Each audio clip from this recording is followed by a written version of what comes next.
Hindu calendar অনুসারে আশ্বিন মাসের শুক্লপক্ষের প্রতিপদ তিথি থেকে শুরু হয় দেবীপক্ষ বা শারদীয়া নবরাত্রি। প্রচলিত বিশ্বাস অনুসারে এই সময় মর্তে আগমন ঘটে মা দুর্গার। তাকে খুশি করতে মনের ভক্তি সহকারে পুজো করার পাশাপাশি আরও কয়েকটি বিষয় মেনে চলা জরুরি। দুর্গাপুজো শুরুর আগেই বাড়ি থেকে কয়েকটি জিনিস সরিয়ে ফেলার পরামর্শ দিচ্ছেন বাস্তু বিশেষজ্ঞরা। এই জিনিসগুলি বাড়িতে থাকলে তা নেগেটিভ এনার্জি তৈরি করে।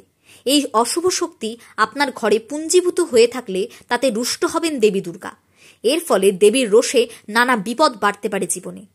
বিশেষ করে বাস্তু অনুসারে এই সামগ্রীগুলি দারিদ্র্যের লক্ষণ।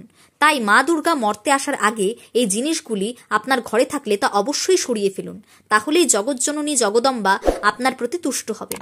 দেখে নিন দুর্গাপুজো শুরুর আগে কোন কোন জিনিস ঘর থেকে সরাতে হবে। ভাঙা মূর্তি। ধর্মীয় বিশ্বাস অনুসারে কোনো দেবতার ভাঙা মূর্তি বাড়িতে রাখা খুবই অশুভ।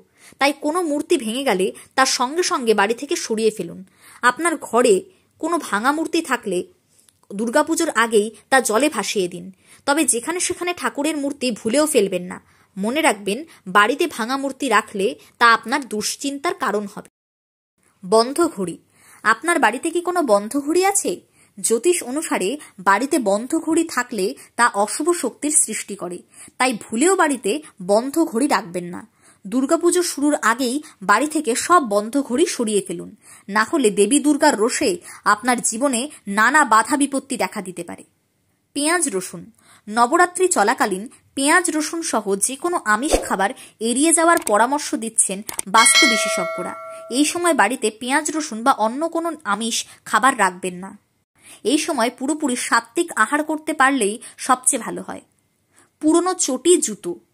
যে জুতো বা চটি আপনি আর ব্যবহার করেন না সেগুলি বাড়িতে জমিয়ে রাখবেন না। এর থেকে নেগেটিভ এনার্জি সৃষ্টি হয়। এই নেগেটিভ এনার্জি আমাদের জীবনে দুর্ভাগ্য ডেকে আনে।